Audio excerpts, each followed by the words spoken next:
Assalamualaikum warahmatullahi wabarakatuh. Perkenalkan, nama saya Dina Lestari, peserta Latsar CPNS BPSDM Provinsi Kalimantan Selatan, tahun 2022, angkatan 16, kelompok 4. Pada kesempatan kali ini, saya diberi tugas tentang mind map wawasan kebangsaan dan nilai-nilai bela negara. Untuk lebih jelasnya, saya akan paparkan pada video berikut ini. Ini adalah mind map yang saya buat. Yang pertama, definisi wawasan kebangsaan. Wawasan kebangsaan dapat diartikan sebagai konsepsi cara pandang yang dilandasi akan kesadaran diri sebagai warga dari suatu negara akan diri dan lingkungannya di dalam kehidupan berbangsa dan bernegara. Pembahasan yang kedua yaitu sejarah bangsa Indonesia. Yang pertama adalah organisasi Budi Utomo. Pada tanggal 20 Mei 1908, puluhan anak muda berkumpul di Aula Stovia. Dalam pertemuan itu, mereka sepakat mendirikan organisasi Budi Utomo. Yang kedua, Organisasi Perhimpunan Indonesia atau bisa disebut dengan PI, merupakan organisasi pergerakan nasional pertama yang menggunakan istilah Indonesia. Perhimpunan Indonesia diprakarsai oleh Sultan Kasayangan dan R.R. Noto Suroto pada 25 Oktober 1908 di Leiden, Belanda. Yang ketiga, Kongres Pemuda I. Pada tanggal 30 April 1926 di Jakarta diselenggarakan kerapatan besar pemuda yang kemudian terkenal dengan nama Kongres Pemuda I. Yang keempat, Kongres Pemuda II. Pada tanggal 27-28 Oktober 1928, Kongres Pemuda kedua dilaksanakan. Yang kelima, BPUPKI. Pada 1 Maret 1945, Kumakichi Harada mengumumkan pembentukan Badan Penyelidik Usaha-Usaha Persiapan Kemerdekaan Indonesia atau disingkat dengan BPUPKI. Yang keenam, PPKI. PPKI terbentuk pada tanggal 7 Agustus 1945.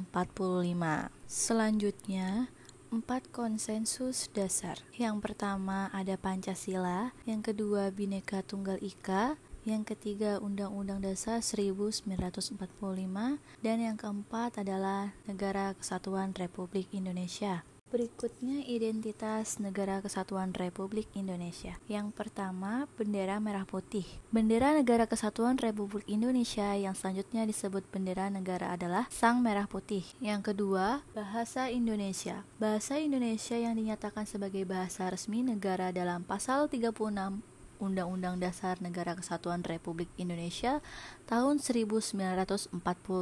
Yang ketiga, lambang Garuda Pancasila. Lambang Negara Kesatuan Republik Indonesia berbentuk Garuda Pancasila yang kepalanya menoleh lurus ke sebelah kanan, perisai berupa jantung yang digantung dengan rantai pada leher Garuda, dan semboyan Bhinneka Tunggal Ika ditulis di atas pita yang dicengkram oleh Garuda. Yang keempat adalah lagu kebangsaan. Lagu kebangsaan adalah Indonesia Raya yang diubah oleh Wage Rudolf Supratman. Selanjutnya ada bela negara. Definisi dari bela negara adalah tekad, sikap, dan perilaku serta tindakan warga negara baik secara perseorangan maupun kolektif dalam menjaga kedaulatan negara, keutuhan wilayah, dan keselamatan bangsa dan bernegara yang berdasarkan Pancasila dan Undang-Undang Dasar Negara Republik Indonesia tahun 1945. Selanjutnya ada nilai-nilai dasar bela negara. Pertama, cinta tanah air. Cinta tanah air yang dimaksud seperti menjaga nama baik bangsa dan negara, memberikan kontribusi pada kemajuan bangsa dan negara, dan bangga menggunakan hasil produk bangsa Indonesia.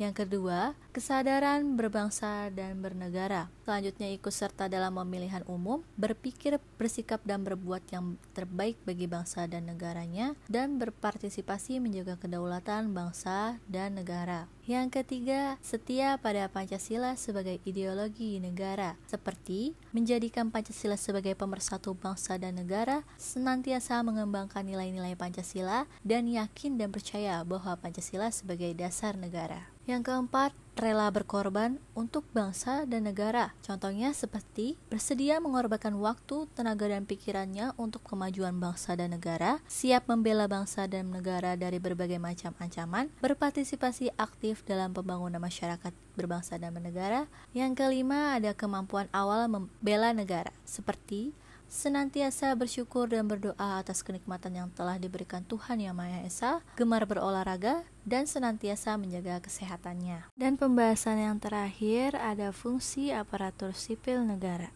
Yang pertama, pelaksana kebijakan publik, yang kedua, pelayanan publik, dan yang terakhir ada perekat dan pemersatu bangsa. Sekian yang dapat saya sampaikan. Wassalamualaikum warahmatullahi wabarakatuh.